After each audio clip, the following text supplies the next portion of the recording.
guld är ju alltid guld och smed är ju alltid smed. I detta Bokströmska hus har det smidts guld länge. Huset, det är från 1860-talet och det smiddes guld här även innan Bokström kom hit och övertog verksamheten från en annan guldsmed. Fasaden, ja, den utstrålar förra sekelskiftet, medan huset interiört genomgick en omfattande renovering i slutet av 1980-talet. Slutet av 1850-talet betydde brand i Uddevalla. Hela 6 kvarter brann då ner. Och detta tegelhus är typiskt för det hus som byggdes efter denna brand. Det här huset stod klart 1861 och det uppfördes då av handlare C.F. Selander och sedan har det varit ett känt hus för sina affärer. Här har bland annat Gustaf Malmgren som var järnhandlare och Herman Radyn som var klädeshandlare haft sina verksamheter. Mitt emot här är det snart nybyggnad på gång. Nu är det dock en öde tomt. Men för drygt 10 år sedan, innan min kamera fångade, låg det ett förfallet hus här som en gång i tiden hade inrymt Lundqvists järnhandel. Detta hus, ja, det ser ut att vara jugendstil och det ser ut att vara från tidigt 1900-tal. Men det är inte alltid så lätt att avgöra en sån sak.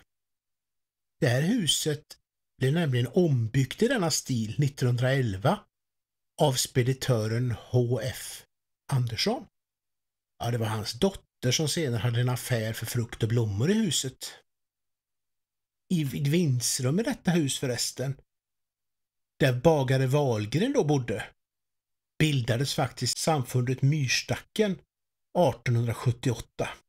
Detta samfund, det är känt för sina skogsplanteringsprojekt och bergen i Uddevalla och för sin paviljong på Kolgårdsberget. En paviljong som föreningen med hjälp av Ture Malmgren kunde överta från Skarpskytteföreningen. Paviljongen på berget, ja, den är då sedan tidigt 1900-tal borta. Men kvar på huset finns dessa påkostade kopparplåtar i jugendstil, skapade av guldsmeden Harald Linder. Det ser ut att vara lite sjöfartsmotiv, lite industrimotiv och visst passar det extra bra med det skogsmotivet med tanke på husets anknytning till samfundet Myrstackens bildande. Stanna upp och betrakta kopparplåtarna och följ med på en resa ut på stormiga hav där du kan möta både andra fartyg och havsvidunder. År 1925 byggdes detta låga hus. Det ritades av Ernst A. Werne och beställaren var plåtslagaren C.J. Börjesson. Här har det slagits en del plåt genom åren, men det har även sålts allt från frukt och grönt till blommor och potatis. Vilket på något sätt passar bra, för visst är detta låga hus på något sätt mer jordnära än vissa andra högre hus. Denna utsikt över staden var den som uppenbarade sig för den som gick upp på toppen strax intill Kolgårdsberget för ungefär 10 år sedan. På lite håll ser staden inte ut att ha ändrat så mycket. Men för den som börjar studera detaljer blir bilden en annan. Och på den tiden då samfundet Myrstacken agerade var utsikten en helt annan och skymdes då inte av några träd på berget. Tänk om alla dåtidens entusiaster för trädplantering kunde se hur annorlunda det ser ut på bergen runt Uddevalla idag.